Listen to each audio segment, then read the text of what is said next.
Sporting Journal Radio, presented by Onyx. Welcome back. I'm Brett Amundsen. Thanks for tuning in on this station right here by subscribing to the podcast, downloading it wherever you get your favorite podcasts, or listening on demand at sportingjournalradio.com. Or maybe you're watching this on Facebook, YouTube, or one of our other social media platforms. Our mission here at this show is to make you not only a better hunter or angler, but also ensure a future for our hunters and anglers out there. I fish and always will. And one way to do that, of course, is to introduce new people into the outdoors, because the more people we have in the outdoors, the more power we have to make our laws and regulations, giving us the right to hunt and fish for generations to come. And we're going to talk about Lake of the Woods right now. Joe Henry from Lake of the Woods Tourism is joining us. And Joe, for people, I mean, obviously there are people out there now that are maybe interested in fishing, but they didn't grow up in a fishing family. They don't have that mentor. A lot of times it's just easier to go hire a guide. And Lake of the Woods would be a great place for somebody that doesn't know much about fishing to go learn about fishing, isn't it? Absolutely. You know, one thing to think about is, you know, when we talk about, for instance, guides, when it comes to ice fishing up at Lake of the Woods, you know, we're not trying to promote guides because it brings a lot more money into the area or anything like that. You know, the neat thing about the resort community up at Lake of the Woods is they've realized that, you know, if they market to a group of ice anglers, Brett, who already know what they're doing and have all the equipment, their sliver of the potential pie is very small. So if you market to people that people that are hardcore, as well as people that never go ice fishing, but if you can take the work away from ice fishing, if you can take the cold away, and if you can make it really enjoyable for just about anybody, well, now you really have some numbers.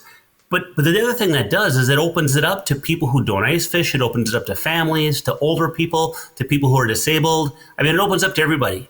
So the neat thing about Lake of the Woods right now in the resort community, they work so gall darn hard taking the work out of it. You know, they're up at 4:30 in the morning driving trails and ice roads on the ice. They're firing up the bombers and the other ice equipment that they use and taking people out and cleaning their paths. You know, they're doing a lot of things behind the scenes to make life easy. Imagine waking up in the morning, having a great breakfast at a resort. At 8 o'clock or maybe 7:30 in the morning, you jump aboard their ice transportation. And then they're going to take you out to a heated fish house that's on the fish. You enjoy your day. You fish all day with your friends and family or whomever you're with. You having good snackies. You might even have a cocktail or two. And then at about 4:30 when the sun starts going down, they take you and your bucket of fish, they bring in for happy hour, and they even clean your fish for you. Heck, if you want, the resort will even cook up your fresh catch. Mm-hmm. So they really make it easy. And that's the name of the game. That's what's going to make people come back.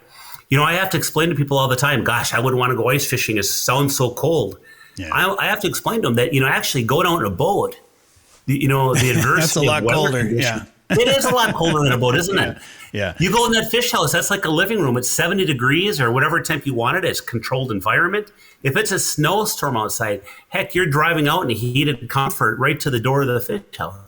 It's just a neat deal, and it does open it up to just about everybody. Yeah, I've told that story many times on the show. One of the first times I went up to Lake of the Woods, and I figured northern Minnesota, it's cold. We're going ice fishing. I dressed way too warm because I just sweated my way out there in that bomber and then sat in, 70 degrees in the fish house, whatever, all day out there. And by the end of the day, I was stripped down to a T-shirt and jeans and, catching a bunch of fish. So, yeah, it's not.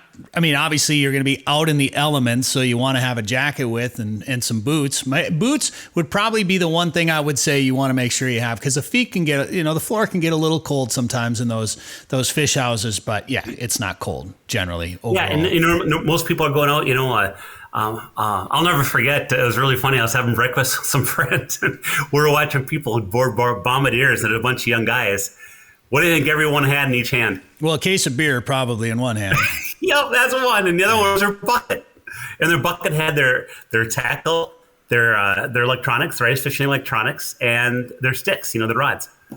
Yeah. Well, but what else do you need? You throw a sweatshirt on with jeans and a pair of boots. You got a nice warm jacket for the ride out. You got gloves and a hat just in case something would happen, if the bomber would break down or something.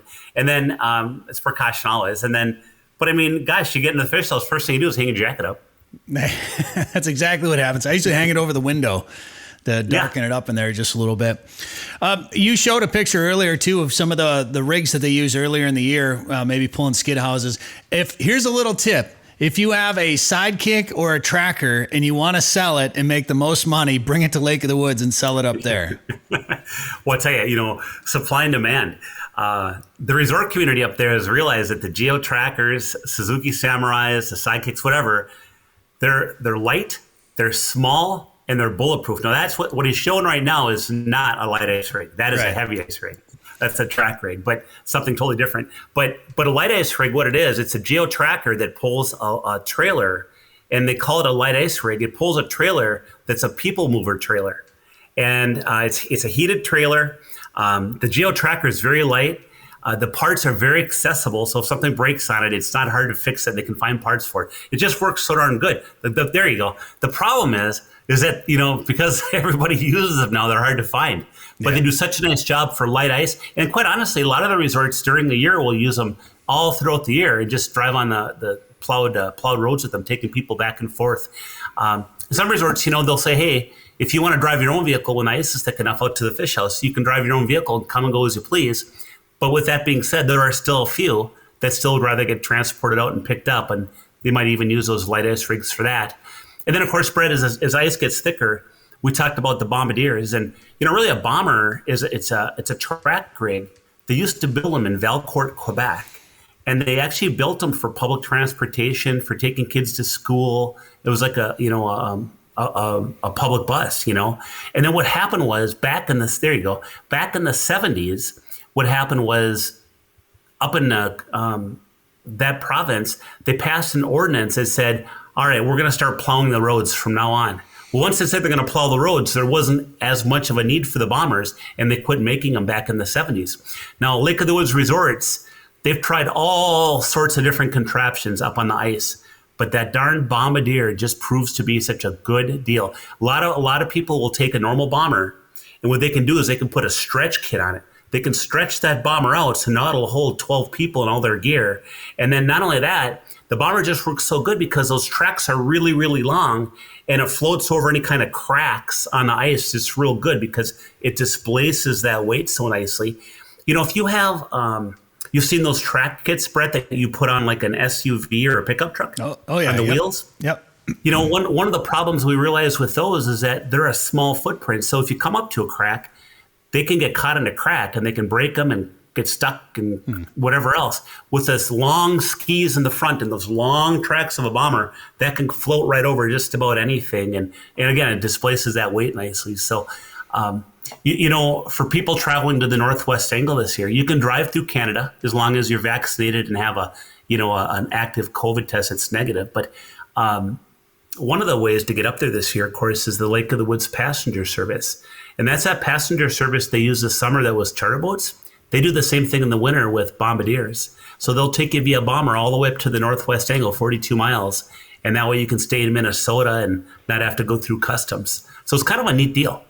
Yeah, those bombers are iconic. I remember the first time I ice fished up there, I just wanted to ride out in a bomber. That was kind of the highlight of the trip. Obviously, catching walleyes is a big part of it too, but just riding out in those bombers is something everybody that ice fishes in Minnesota should do. And Joe, if they want to plan a trip to Lake of the Woods this winter, what should they do? Hey, it's a good time to book right now, man. Get the dates you want. Best thing to do, check out our website and check out our lodging page on our website. Our website is Lake of the Woods, MN for Minnesota, lakeofthewoodsmn.com. Hear more at sportingjournalradio.com or wherever you get podcasts.